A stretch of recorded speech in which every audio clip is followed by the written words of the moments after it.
Bonsoir et bienvenue dans votre édition Au fil du temps. Nous allons explorer ensemble les images d'archives de la Normandie avec ce soir des images qui vont nous réchauffer au cœur de l'hiver. Depuis plusieurs décennies, c'est la même préoccupation. Comment faire baisser sa facture de chauffage? Quelle énergie utiliser? Une question qui est devenue encore plus criante depuis les années 70 avec les premiers chocs pétroliers. Avec la soudaine offensive de l'hiver, le chauffage, que la relative clémence du temps avait fait oublier ces dernières semaines, redevient un problème à l'ordre du jour.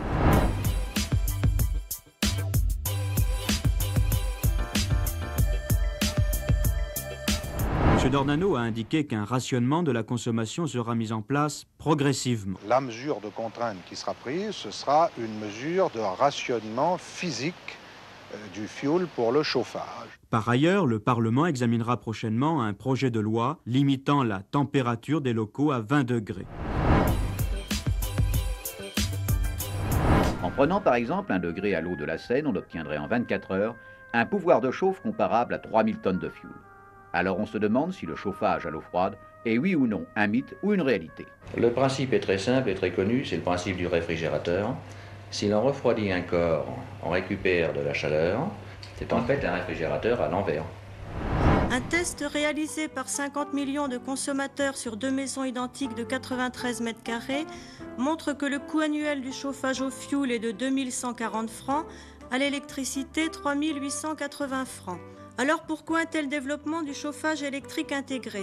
Peut-être parce qu'EDF a besoin de vendre à tout prix des kilowattheures pour financer et justifier son programme du tout nucléaire. Cette maison vous paraît-elle plus intelligente qu'une autre? La domotique, c'est concret. Ce qu'on a voulu vous montrer aujourd'hui, c'est que dans une maison, ce n'est pas des fils partout, ce n'est pas un cerveau électronique, ce n'est pas une maison intelligente du futur et très futuriste. C'est au contraire une installation discrète et des services rendus, et des services qui ne soient pas des services gadgets. Exemple, vous êtes en vacances et vous désirez que votre maison soit chauffée de temps en temps. Il vous suffit d'un Minitel pour programmer Nestor, qui a de surcroît l'avantage d'être normand et de ne coûter que 15 000 francs. Concrètement, je valorise le bois en totalité de mon exploitation. On a un confort de chauffage qui est donc équivalent aux autres systèmes. On est sur une énergie renouvelable, donc on est effectivement dans un cycle vertueux par rapport à l'environnement. C'est totalement inerte par rapport à la production de gaz à effet de serre, ce qui n'est pas le cas de toutes les énergies fossiles, que ce soit le gaz, propane naturel ou le fioul. Enfin, n'oubliez pas que les temps de l'abondance étant révolus, la température ne doit pas dépasser 20 degrés dans les appartements.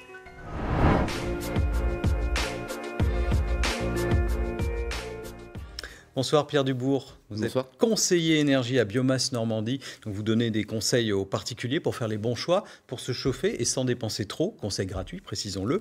Les économies d'énergie, c'est toujours d'actualité en 2020. Oui, tout à fait, c'est plus que jamais d'actualité, hein. Ça fait longtemps qu'on en parle.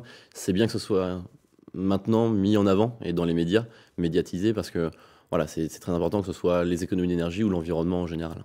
On a vu dans les archives un petit comparatif entre le fioul et les radiateurs électriques. Est-ce qu'aujourd'hui, les radiateurs électriques, c'est encore ce qui coûte le plus cher pour se chauffer? Oui, tout à fait. On a des ordres de grandeur au niveau des prix d'énergie qui arrivent donc à nos maisons. Donc voilà, coût de production et de transport inclus. On est aux alentours de 16 centimes du kilowattheure pour l'électricité et on est aux alentours de 10 centimes du kilowattheure pour le fioul. Donc encore une grosse différence. Oui. Et le gaz? Le gaz, on est légèrement inférieur au fioul, donc aux alentours de 8-9 centimes. D'accord, donc l'électricité est encore assez haut. Hein. Oui, tout à fait. C'est une des énergies les plus chères avec le gaz en citerne, le gaz propane. Oui. Est-ce qu'en 2020, on a des solutions de chauffage qui permettent de sensiblement réduire la facture, voire de la mettre à zéro? Alors, de réduire la facture, oui. De la mettre à zéro, non. Je m'explique, les nouveaux appareils, que ce soit les nouvelles chaudières ou les nouveaux radiateurs, sont beaucoup plus performants, ont des meilleurs rendements qu'à l'époque. Donc là, ça permet de sensiblement baisser nos factures énergétiques. D'arriver à zéro, jamais. Tant qu'on a besoin de chauffage, la facture ne peut pas être arrivée à zéro. Donc ce qu'il faut, à partir de ce moment-là, c'est avoir une vision globale et penser à bien isoler son logement. Oui, parce qu'on peut chauffer, mais aussi on peut réduire le besoin de chauffage. Et ça passe donc par isoler sa maison. Avec quelle technique? Alors, tout à fait, isoler sa maison, c'est la priorité pour réduire les besoins de chauffage, donc la facture, et augmenter le confort. Quelle technique? Tout dépend de quelle partie de la maison on isole. On peut isoler les parois vitrées, les parois opaques, les murs, la toiture ou les sols. Donc tout dépend de la partie qu'on isole de sa maison. Voilà, et puis aujourd'hui, sans rentrer dans les détails, il y a des aides. Tout à fait, oui. Il y a de nombreuses aides financières, donc j'invite tout le monde à contacter les espaces Info Énergie, qui sont des structures associatives et qui permettent de répondre à toutes ces questions. Ouais, et passer par les espaces Info Énergie, parce que parfois il y a des gens qui font un peu des arnaques, hein, qui envoient des mails voilà, en profitant de ça pour ouais, de plus en plus des petites escroqueries. C'est ça, avec les nouvelles aides, il y a beaucoup d'arnaques. Alors on a vu dans les images aussi cette idée étonnante de chauffer avec l'eau de la Seine. Oui. C'est possible ça? Alors, avec l'eau de la Seine, je ne sais pas, mais ça utilise le principe des la pompe à chaleur géothermique, où on vient soit puiser dans le sol ou dans l'eau les calories pour après réchauffer son réseau de chauffage. C'est expliqué dans le documentaire, hein, c'est le principe du frigo inversé. C'est un échange de chaleur en fait. Tout à fait, c'est ça. Ouais. On récupère des calories dans un environnement pour les restituer à un autre environnement. Et puis il y a aussi le bois qui revient à la mode. Qui est économique aujourd'hui. Oui, de plus en plus, que ce soit du bois, bûche, déchiqueté, granulé, en différents modes de valorisation du bois, que ce soit en chaudière ou en appareil d'appoint, un serre ou poêle, le bois revient à la mode parce qu'il permet de moins consommer d'énergie, et ça reste une énergie qui est considérée comme une énergie renouvelable à l'heure d'aujourd'hui. Donc une énergie d'avenir, on peut le dire. Oui, tout à fait. Alors merci Pierre. Donc on précise que si on veut des conseils pour faire baisser sa facture, pour isoler sa maison, on peut aller voir les conseillers du réseau Biomasse Normandie.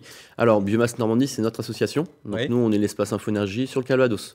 Et on a d'autres dans toute la Normandie. Il y en a partout. Tout à fait, sur toute la Normandie. Les conseils sont gratuits. Il y a un site qui s'appelle biomasse-normandie.fr. Tout de suite, c'est votre journal régional. Excellente soirée, à très bientôt.